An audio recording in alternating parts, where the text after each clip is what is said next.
ইসলামউদ্দিন সত্যবাদী, জনাব ইসলামউদ্দিন সত্যবাদী। রহমানির রহিম। সম্মানিত উপস্থিতি, আসসালামু আলাইকুম। রাব্বানা লা তুজি কুলবানা বাদা ইয হাদাইতানা ওয়া হাব লানা মিন লাদুনকা রাহমাতান ইন্নাকা আনতাল ওয়াহ্হাব। আমি আজ বাকরুদ্ধ, এত মানুষের পদচারণা দেখে সত্যি আমি ভাষা হারিয়ে ফেলেছি। শুধু একটি কথা বলবো, মা গো ভাবনা কেন, আমরা তোমার শান্তিপ্রিয় শান্ত ছেলে, তবু শত্রু এলে অস্ত্র হাতে ধরতে জানি, আমরা প্রতিবাদ করতে জানি। সম্ভবত উপস্থিতি, এই বেলাবাসীকে কিভাবে তিলে তিলে অত্যন্ত মিটিকুলাসলি ডিজাইন করে বাংলাদেশের সবচেয়ে ব্যর্থ উপজেলা করে দেওয়া হয়েছে। সারা বাংলাদেশে এই বেলাব উপজেলা কি নবম দরিদ্রতম উপজেলা হতে পারে? ঢাকা সিলেট মহাসড়কের পাশে আরিয়াল খান নদী বিধৌত এই উর্বর ভূমি বাংলাদেশের সবচেয়ে বসবাস অনুপযোগী কেন হলো? কারা করলো? কারা আমাদের ভাগ্য নিয়ে ছিনিমিনি খেললো? কারা আমাদেরকে ধ্বংসের অতল গহ্বরে নিমজ্জিত করলো? আমরা জেগেছে, তারুণ্য জেগেছে, তারুণ্যের ভাত ভাঙা উচ্ছ্বাস এবং চোখে চোখ রেখে কথা বলার যে দীপ্ত স্পিড, সেটা বেলাবকে স্বতন্ত্র সংসদীয় আসন বাস্তবায়ন করে ছাড়বে ইনশাআল্লাহ।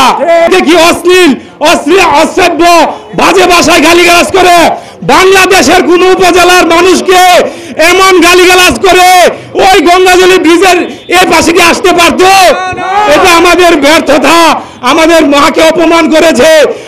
ইংরেজিতে একটা কথা আছে, ডেথ ইজ প্রিফারেবল দেন ইনসালটেন্স। অপমান অপেক্ষা মৃত্যু শ্রেয়।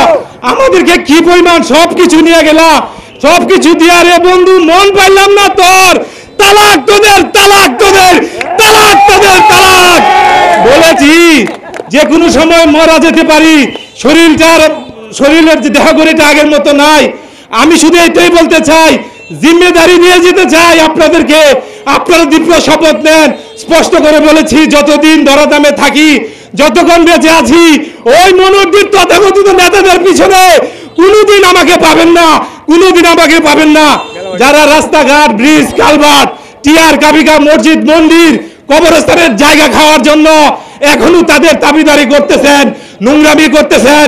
আমাদের নেতা বিশ্বায়ন বলে গিয়েছেন, আপনারা আমাদের সামনে ভোটের জন্য এভাবে হাত পাতবেন, কসম উপরওয়ালা আমরা আপনাদেরকে ওই দিন আপনাদেরকে ভোট দেব না, দেব না, দেব না। আমরা আজকে নেতৃত্ব শূন্য অবস্থায় আছি। আমরা নিজেদের যতটুকু শক্তি আছে, পরের পুত সাহেবজাদা, নিজের পুত রঙ্গালের গাদা, আমরা নিজেরাই আজকে মাঠে নেমেছি। আপনারা যদি সময় মতো আমাদের পাশে না আসেন, আপনাদেরকে আমরা ত্যায্য ঘোষণা করব। বেলাবাসী তাদের সম্মান অর্জন করবে। প্রথম থেকে আমাদের সাথে ছিলেন, আগামী সবাই দায়িত্ব হাতে তুলে নেবেন। আমরা ভাই, আমি কষ্ট করে লিখেছি, এখনো আছে, আমি লিখে রাখছি, আপনি শুনুন। এবারই বেলাব থেকে এমপি হবে এবং এত মানুষকে সাক্ষী রেখে আপনাদের কানে সবার কর্ণকুহরে প্রবেশ করে দিচ্ছি। এবারই আমরা বেলাব থেকে এমপি করবো ইনশাআল্লাহ। এবারই আমরা বেলাব থেকে এমপি করবো ইনশাআল্লাহ। এবারে আমরা বেলাব থেকে এমপি করবো ইনশাআল্লাহ। মানুষের মুক্তি, রাষ্ট্রের সুবিধা, হাজার হাজার কোটি টাকা যদি আপনি বরাদ্দ না পান, কিভাবে বেকারত্ব দূর হবে, শিক্ষা উন্নয়ন হবে, রাস্তাঘাট, ব্রিজ, কালভার্ট হবে, আমার মায়েরা কিভাবে বিধবা ভাতা, বয়স্ক ভাতা পাবে, এই বিষয়গুলো আমাদের কাজের উপর নির্ভর করে। আমরা হারবো না, আমরা পরাজয় মানবো না, আমরা আমাদের ইপ্সিত লক্ষ্যে পৌঁছে যাবো ইনশাআল্লাহ।